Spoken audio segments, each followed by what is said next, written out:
How's it going? Everyone, welcome to Hidden Explained. Imagine this. You're on a road trip to a remote mountain estate with your dad. Everything seems normal until your car suddenly hits something unusual. You step out and to your shock, it's a baby unicorn injured and whimpering. But the real twist? The moment you touch its glowing horn, you're pulled into a dark, otherworldly dimension straight out of a nightmare. What would you do next? So today we are going to talk about the death of a unicorn before we roll into the story. Hit the bell icon and subscribe our channel for new horror movies. The movie opens with Elliot Kentner, your classic workaholic corporate drone, and his teenage daughter Ridley winding their way up a remote road in the Canadian Rockies. They're headed to the secluded mansion of Elliot's boss, Odell Leupold, who just so happens to be both terminally ill and insanely rich. Elliot works as a lawyer for a pharmaceutical giant, and Odell's promised him a big fat promotion to vice president. Because nothing says career advancement like kissing up to a dying billionaire in the middle of nowhere. As they drive through the thick wilderness, Elliot loses cell reception, because of course, then sneezes like he's trying to expel a lung and complains about the pollen. He asks Ridley to close the window. She silently suffers through his allergy drama while he thanks her and gently reminds her to stop picking at her acne because, you know, Father of the Year vibes. He promises she'll have a great time at the estate, which sounds more like a threat than reassurance. Then comes the kicker. Elliot admits that the real reason he brought Ridley is because Odell is obsessed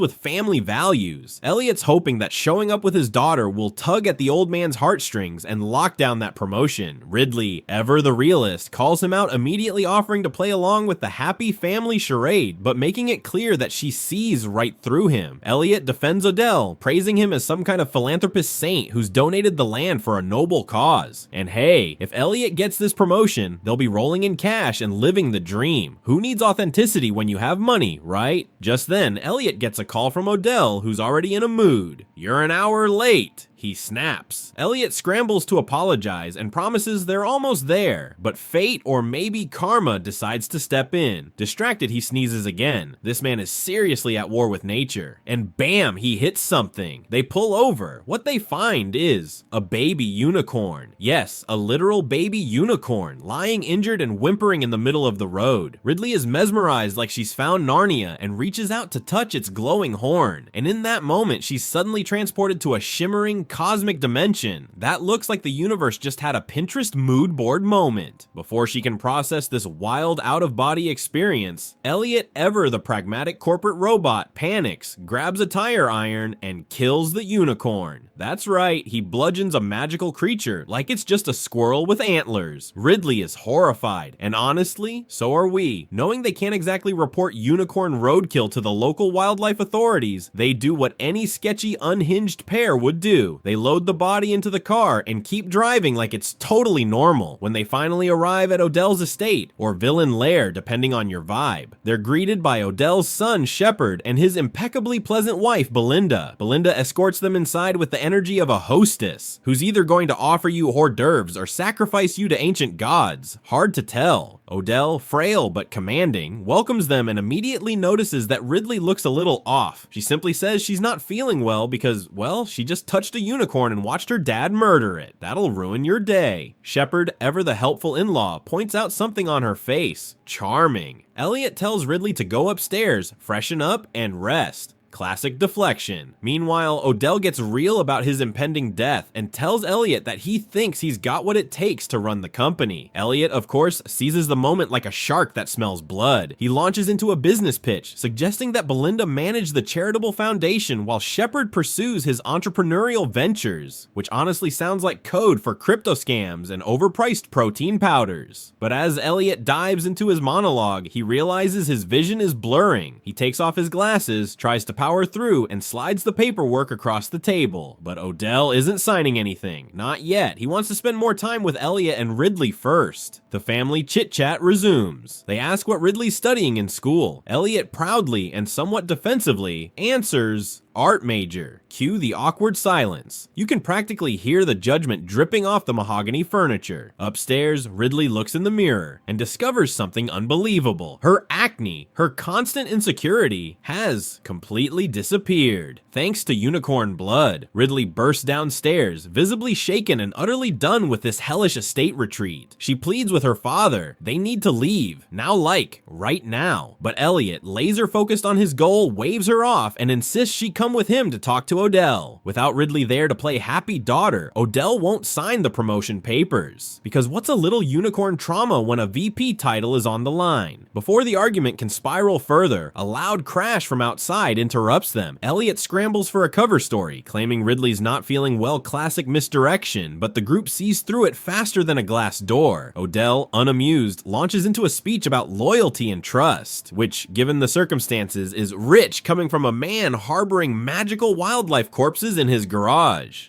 The noise outside intensifies. Everyone rushes out and are greeted by the utterly surreal sight of their car's windows exploding outward. A glowing, curved horn just from the inside. Then the haunting wail of a baby unicorn fills the air. Yep, you read that right. The unicorn isn't just back, it's screaming, like it knows it's in a horror movie now. Before anyone can process this moment of pure cosmic absurdity, Shaw, the resident shoot first, process emotions later, head of security, silences the creature with a bullet. So to recap, the magical creature comes back from the dead. Everyone stands around gawking, and someone just shoot it. This place is a resort for sociopaths. As the group closes in to examine the body, poking and prodding like underqualified biologists, Ridley cuts through the nonsense and just says it. It's not rocket science. It's a unicorn. Honestly, thank you, Ridley. Someone had to say it. At this point, Elliot finally fesses up. He confesses that yes, he hit the unicorn, and yes, he killed it. But hey, it was out of mercy. Totally fine now, right? Ridley brings up the blood that splashed on her face, prompting Elliot to do a double take. Wait a second, her acne is completely gone, and now that he thinks about it, his allergies are suddenly gone too, and his vision crystal clear. So basically, unicorns equals magical skincare, LASIK, and antihistamines. Why hasn't Sephora jumped on this yet? Ridley, ever the morally upright one, suggests doing the logical thing called the Wildlife Reserve, but Odell naturally shuts that idea down faster than a boardroom budget cut. Legal drama, he says. Too complicated? Too risky. Instead, he offers a charming little alternative. Why not just run their own private experiments to fully understand the unicorn's healing properties? Because when you find a magical endangered creature, the first move is always DIY science, not IUCN reporting. Also, if they do call the authorities, Odell reminds them Elliot's going down for reckless driving and animal cruelty, so maybe keep it in the family. That night, Elliot checks in on Ridley. She's still rattled. Guilt, confusion, and that unnerving cosmic connection she felt earlier are clearly messing with her. Elliot tells her that when she touched the unicorn horn, it looked like she was having a seizure. Ridley insists it wasn't a seizure, but she can't explain what happened without sounding absolutely unhinged. Elliot promises he won't judge her, which is a bold claim from a man who just committed unicorn manslaughter. Finally, she opens up. She says she feels connected, like the unicorn chose her, and that handing it over to Odell and his scheming family was a huge mistake. Elliot, being the embodiment of late-stage capitalism, tells her to quit making this about herself and focus on the real prize, the promotion. Father of the year, ladies and gentlemen. Ridley, disgusted, kicks him out.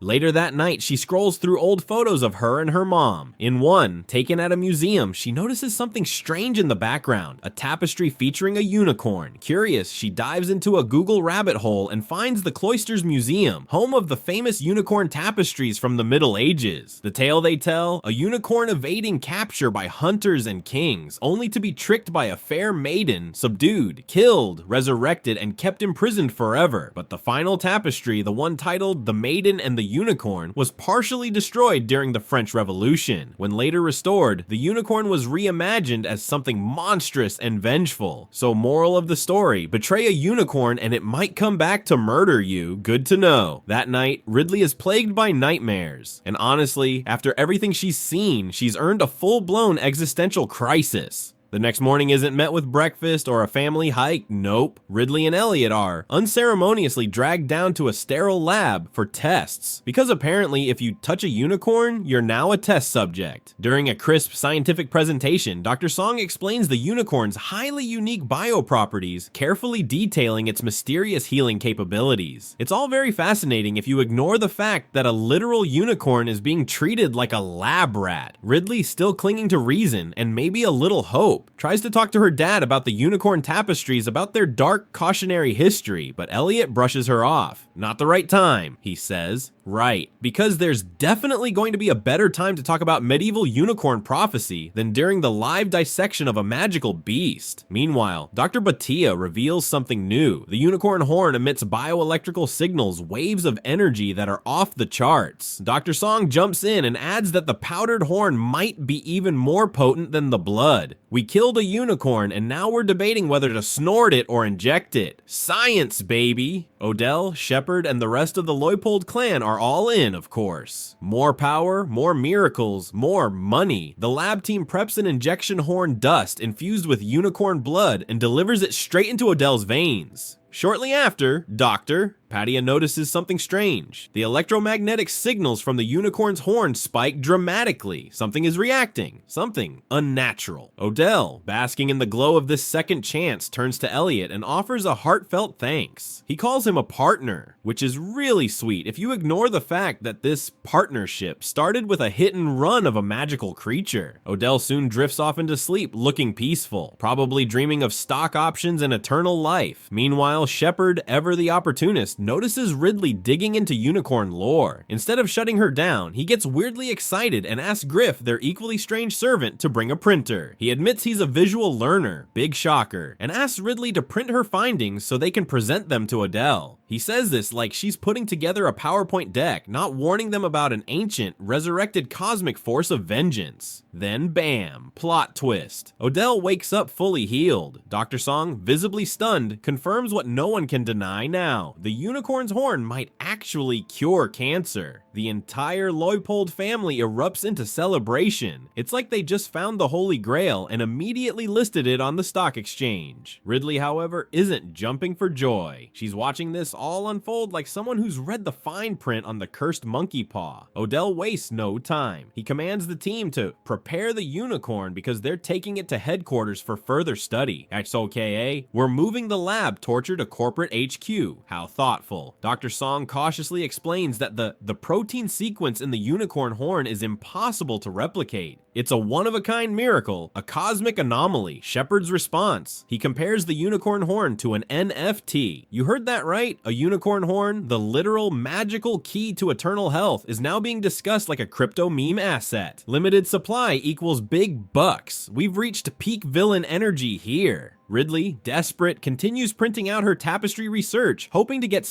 anyone to listen, but the Leupolds are too busy celebrating their newfound immortality and lining up billionaires for early access to the miracle cure, because nothing screams healing magic like an exclusive invite-only auction. Even her father, who once maybe kinda sorta had a soul, is now fully consumed by the financial potential. When Ridley approaches him with concern, he's literally drooling over projected revenue. This man sold his daughter's safety for a corner office, and now he's considering unicorn blood IPOs. What a journey! Then comes the final horror. Ridley watches them drink the unicorn blood, like it's a wellness shot at a goop retreat. Desperate to shake them out of their capitalist fever dream, Ridley blurts out the truth.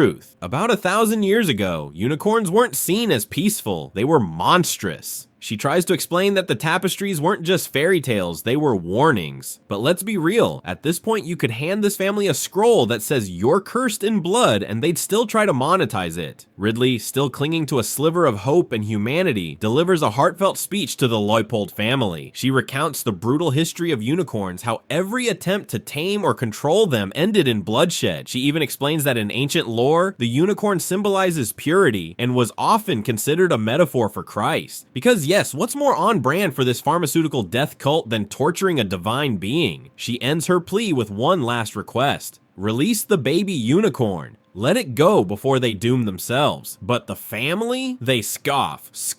Odell, dripping in smug entitlement, turns his wrath on Elliot, scolding him like Ridley just threw a tantrum at brunch. Frustrated and heartbroken, Ridley storms out of the mansion and climbs into a parked car, seeking some quiet. Instead, she notices a strange phenomenon above the sky shimmering with an eerie aurora borealis. Because obviously the sky is giving ominous celestial warning, and these people still aren't getting the hint. Meanwhile, the baby unicorn, now a prisoner, is being wheeled through a tunnel like some mystical meat shipment. As it passes through, the air pulses, lights flicker, electromagnetic waves crash, and every electronic device in the area shuts down. Inside the house, Odell barks orders like he's running a malfunctioning military base. He sends Elliot into the tunnel to investigate. Bad move. The moment Elliot steps in, chaos erupts. A flash of motion, and suddenly, Dr. Song is skewered through the chest by a massive black unicorn horn. It's swift, violent, merciless. Pour one out for Dr. Song. She wanted to study unicorns, not be impaled by one. Outside, the black unicorn lets out a roar that shakes the mountains. Shaw and the other guards open fire, thinking bullets can stop whatever this is. Back in the car, Ridley is suddenly attacked. Elliot rushes to her aid, pulling her from the wreckage. She pushes him to safety, screaming for him to run while she tries to draw the creature away. Ridley hides in a nearby room, heart pounding, peeking through a crack in the door. The unicorn's horn slowly inches into view, eerie, silent, unstoppable. She reaches for it, entranced. But just then, the guards fire again. The unicorn flees, retreating into the forest. Shaw spots blood on the ground and smugly assumes they wounded it. Sure, Shaw, let's assume the angry god-tier unicorn is just going to bleed out quietly somewhere. That always works in horror movies. Back at the mansion, chaos has turned into blame shifting. Shepard lashes out at Ridley, accusing her of hiding the truth. She fires back. She did try to warn them. They just didn't care. She explains again that she felt a deep connection to the baby unicorn, and it's not just one-sided. She's sure her parents do too. Belinda, of all people, finally has a moment of sense and suggests that's why the unicorn didn't attack Ridley. Ridley pleads again, set the unicorn free. They don't need to die for this. But Odell, ever the manipulative opportunist, twists her words. He claims they must honor the dead by finishing what they started by hunting down the rest of the unicorns. Because nothing says dignity like turning magical beings into biotech test kits. Belinda backs him up, arguing it's all for the greater good. And with that, they all suit up. Guns in hand, they head out like some deranged safari squad from a dystopian National Geographic special. Ridley begs Elliot not to join them, not to fall deeper into this madness. But Elliot, now totally high on power, status, and unicorn hormones, coldly tells her this is for their future, then walks out without another word. Nothing screams Father of the Year like abandoning your kid to go murder a celestial creature for a bonus package. Back inside, the backstabbing begins. Shepard corners Dr. Bataya with fake sympathy, rambling about Dr. Song's noble sacrifice while secretly snatching the powdered unicorn horn behind her back. The guy couldn't even wait for a funeral before getting high off magical remains. Left alone, he pours out a line of the pulverized unicorn horn and snorts it straight up like it's enchanted cocaine. Because clearly this movie isn't about unicorns anymore. It's about corporate greed, daddy issues, and magical drug addiction. Exhausted, shaken, and pretty much done with everyone's nonsense, Ridley throws her stuff together and prepares to leave the nightmare behind. But at the door, she freezes, as much as she wants to disappear forever and pretend none of this unicorn apocalypse ever happened. She can't bring herself to abandon her father. Not yet. Stepping outside, she looks up again at the aurora borealis shimmering across the sky, otherworldly, eerie, and definitely not normal. Something clicks. All the scattered pieces fall into place. She rushes to her phone and texts Elliot. The unicorns can heal themselves. You're not safe. You need to get out now. Meanwhile, somewhere inside the house, Shepard, looking like the budget villain of a fantasy-themed rehab center, starts itching hard. The unicorn horn withdrawal is real, and he immediately sends Batia to retrieve his magical fix. Nothing says responsible heir like needing a mystical powder bump every 5 minutes. Elsewhere, Ridley confides in Griff, finally trusting someone not dripping in greed. She explains the truth, the unicorn's power,